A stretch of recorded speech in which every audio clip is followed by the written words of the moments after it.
ఓం శ్రీ గురుభ్యో నమః. ఓం శ్రీ మహాగణాధిపతయే నమః. ఓం శ్రీ సరస్వత్యై నమః. అందరికీ నమస్కారం. ఈరోజు వైశాఖ పురాణం 29వ అధ్యాయం పారాయణం. నారదుడు అంబరీషునితో వైశాఖ మహిమని ఇట్లు వివరింపసాగిను. శృతదేవ మహాముని శృతకీర్తి మహారాజుతో ఇట్లు పలికెను. మహారాజా, అన్ని తిథులలో వైశాఖ మాసమున శుక్లపక్షమున వచ్చు ద్వాదశి తిథి సర్వ పాపములను పోగొట్టును. ఇట్టి ద్వాదశి నాడు శ్రీహరిని సేవింపనిచో దానములు, తపములు, ఉపవాసములు, వ్రతములు, యాగములు, చెరువు మున్నగు వానిని త్రవ్వించుట అన్నియును వ్యర్థములే. ఈనాడు ప్రాతకాల స్నానము చేసినచో గ్రహణ కాలమున గంగా తీరమున 1000 గోవులను ఇచ్చిన పుణ్యము వచ్చును. ఈనాడు చేసిన అన్నదానము విశిష్ట ఫలము కలుగును. ఈనాడు యముని పితృదేవతలను, గురువులను, దేవతలను, విష్ణువును అర్చించి జల కలసను, దధ్యన్నమును ఇచ్చిన వచ్చు ఫలము మాటల కందనిది, చెప్పలేనంత పుణ్యమును కలిగించును. ఈనాడు సాలగ్రామ దానము, శ్రీహరిని పాలతో అభిషేకించుట, పంచామృతముతో అభిషేకించుట, పానకమునిచ్చుట, దోసపండ్ల రసమును, చెరుకు గడను, మామిడి పండను, ద్రాక్ష ఫలములను దానము చేయుట ప్రశస్తం, సర్వోత్తమ ఫలదాతం. ఇట్టి ద్వాదశి మహిమను వెల్లడించు కథను విను. పూర్వము కాశ్మీర దేశమున దేవవ్రతుడు అను బ్రాహ్మణుడు కలడు. వానికి మాలిని అను అందమైన కుమార్తె కలదు. అతడామెను సత్యశీలుడు అను వానికిచ్చి వివాహం చేసింది. సత్యశీలుడు తన భార్యయగు మాలినిని తన దేశమునకు కొనిపోయెను. అతడు మంచివాడే అయినను ఆమె అనిన పడదు, ఆమెకును అతడన్న పడదు. ఈ విధముగా వారి దాంపత్యం పరస్పర అనుకూలత లేకుండెను. మాలిని భర్తను వశీకరణ చేసుకొను ఉపాయములను చెప్పుడు అని భర్తు పరిత్యక్తులకు స్త్రీలను అడిగిను. వారును, మేము మా భర్తలకు చేసిన దానిని చెప్పినట్లు చేయు, మాకు కలిగినట్లే నీకును ఫలితము కలుగును అని మందుమాకులను, వశీకరణకై ఇచ్చు యోగిని వివరములను చెప్పిరి. మాలినియు వారి చెప్పినట్లు ఆ యోగిని యొద్దకు పోయి ధనమునిచ్చి తన భర్త తనకు వశమగునట్లు చేయుము అని అడిగాను. యోగినికి ధనమును, తన చేతి యుంగరమునిచ్చెను. యోగినియు ఆమెకొక మంత్రమును ఉపదేశించెను.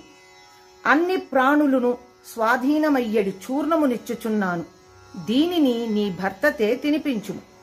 ఈ యంత్రమును నీవు ధరింపుము, ఇందువలన నీ భర్త చెప్పినట్లు వినును అని చూర్ణమును యంత్రమును ఇచ్చెను. మాలినియు సంతోషముతో ఇంటికి వచ్చెను.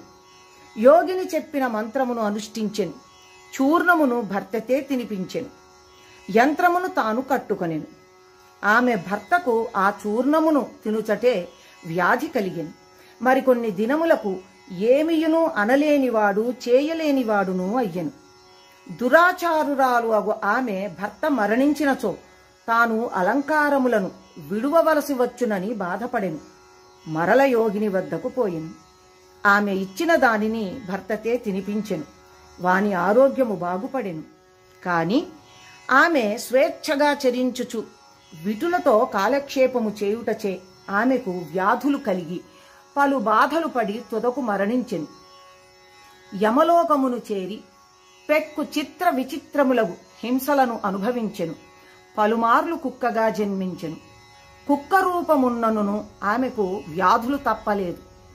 సౌవీర దేశమున పద్మ బంధువు అను బ్రాహ్మణుని ఇంట పనిచేయు దాసి గృహమందు కుక్కగా ఉండెను.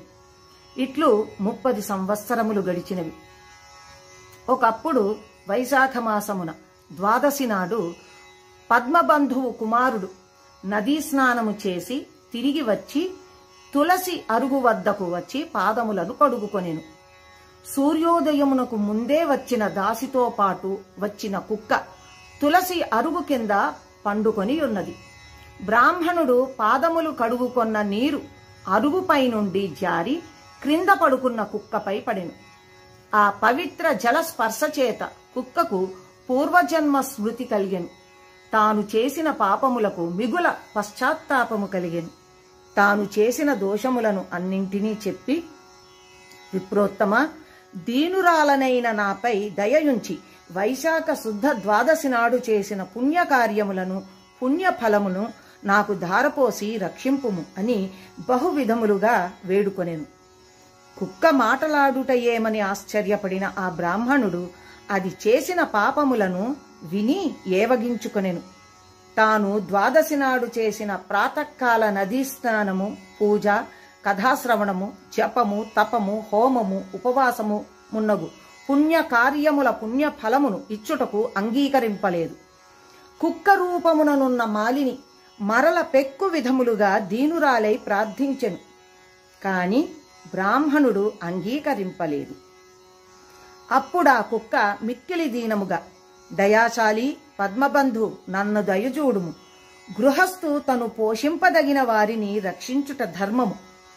నీచులు, కాకులు, కుక్కలు ఆ ఇంటిలోని బలులను ఉచ్చిష్టములను తినుట చేత వానికి పోష్యములై రక్షింపదగియున్నవి. కావున నేను నీకు పోష్యురాలను, రక్షింపదగినదానను. జగత్కర్తయగు యజమానియగు విష్ణువునకు మనము పోష్యులమై రక్షింపదగిన వారమైనట్లుగా నేనును నీచే రక్షింపబడదగినదానను అని బహువిధములుగా ప్రార్థించెను. పద్మబంధువు దాని మాటలను విని వెలుపలికి వచ్చి ఏమని పుత్రుని అడిగెను. పుత్రుడు చెప్పిన వృత్తాంతమును, కుక్క మాటలను విని పద్మబంధువు ఆశ్చర్యపడెను. పుత్రుని చూచి, నాయనా, నీవిట్లు పలుకరాదు, సజ్జనులు ఇట్లు మాటాడరాదు. పాపాత్ములు తమ సౌఖ్యముల కొరకై పాపములను చేసి అవమానితులగుచున్నారు. సజ్జనులు పరోపకారమున కొరకై పాటుపడుదురు. చంద్రుడు, సూర్యుడు, వాయువు, భూమి, అగ్ని, నీరు, చందనము, వృక్షములు సజ్జనులు పరోపకారమునకై మాత్రమేయున్నారు. వారు చేయు పనులన్నీయును పరోపకారములే. వారి కొరకై ఏమియూ ఉండదు. గమనించితివా?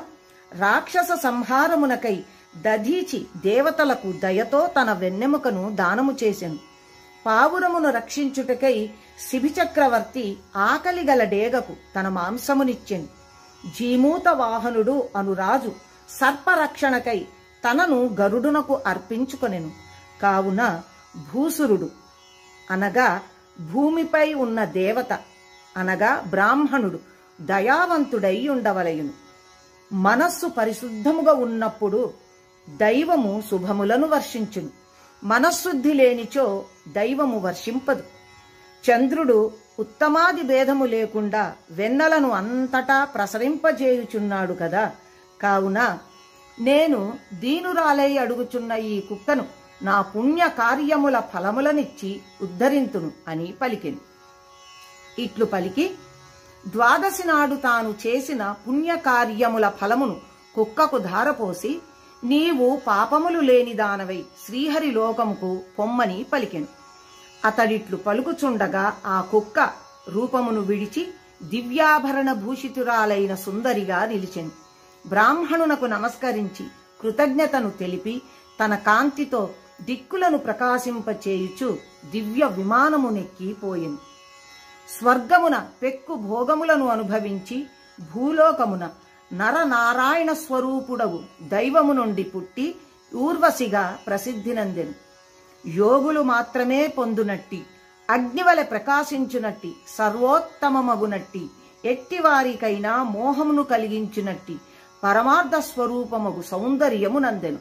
త్రిలోక సుందరిగా ప్రసిద్ధి చెందెను. పద్మబంధువు ఆ ద్వాదశి తిథిని పుణ్యములను వృద్ధి చెందించు విష్ణు ప్రీతికరమైన పుణ్యతిథిగా లోకములలో ప్రసిద్ధి నొందించెను.